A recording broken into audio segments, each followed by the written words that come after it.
Jean-Philippe Chalère, merci d'être avec nous. Vous êtes le correspondant permanent de la RTS à Paris. Alors vous avez évidemment suivi cette première année de mandat Hollande. Une telle unanimité, c'est quasiment du jamais vu. Oui, c'est vrai que cette chute de popularité est impressionnante. On s'attendait à ce que de toute façon ça allait être difficile. Il faut se rappeler quand même qu'il a été élu avec une très faible avance sur Sarkozy. Finalement, les gens ne s'attendaient pas à grand-chose. Il n'a pas promis non plus la lune. Il avait dit qu'il y aura 2 ans de redressement, 3 ans éventuellement après pour redistribuer. Mais effectivement, on se rend compte que là, la chute est brutale. Alors, ce qui est intéressant, c'est que si on affine un petit peu l'analyse, c'est qu'on se rend compte que les gens ne rejettent pas la personne. Ils le trouvent sympathique, honnête. C'est président normal. Président normal, ça a sans doute payé pour l'élection. Et puis, finalement, ce qui juge finalement de manière sévère, ce n'est pas tellement son incompétence, c'est la façon de communiquer. C'est-à-dire qu'en gros, on estime qu'il ne sait pas expliquer ce qu'il veut. Alors c'est vrai que c'est un président un petit peu Janus, il a 2 visages. Il s'est fait élire sur la fameuse taxe à 75% que, pour le moment, qui n'appliquera pas, et en même temps, donc aussi contre la finance, et en même temps, il fait une politique très social-démocrate, un peu à la Blair ou à la Schröder, mais qui ne dit pas son nom. Il y a la même chose, on va dire, aussi avec Florange.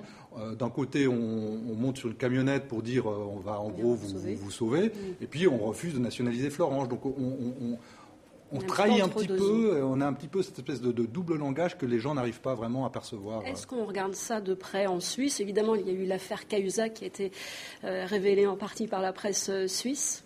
Oui, alors évidemment, c'est vrai que nous, on suit la politique française de très près.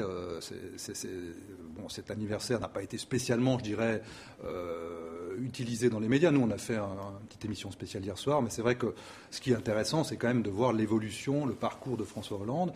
Alors l'affaire Cahuzac, évidemment, ça s'est apparu comme étant une espèce de coup de tonnerre énorme, peut-être presque aussi important que l'affaire Strauss-Kahn. Il faut se rappeler qu'il y avait quand même eu ça avant.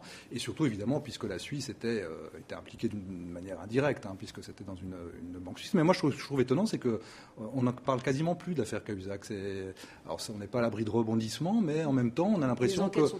Les enquêtes sont en cours. On a l'impression que François Hollande a su assez bien gérer aussi, en retournant finalement la situation, avec la lutte contre les paradis fiscaux, la volonté de transparence des élus.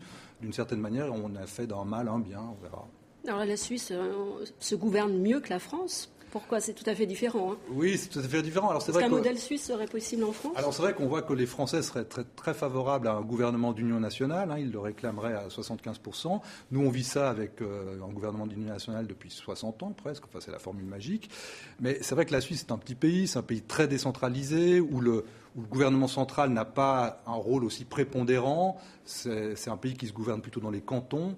Et beaucoup de votations, des référendums. Référendums. Et surtout, c'est vrai que, par exemple, une loi qui est votée, elle peut être défaite par référendum de manière très, très facile. C'est vrai qu'en France, Mélenchon hier, d'ailleurs, parlait d'un référendum révocatoire. Marine Le Pen aussi est pour le référendum. Enfin, vous voyez, c'est une idée qui fait un peu son chemin, que nous, on applique depuis des décennies. Merci Jean-Philippe Chalère d'avoir été notre invité pour le regard suisse donc sur ce bilan Hollande, 1 an de présidence. Direction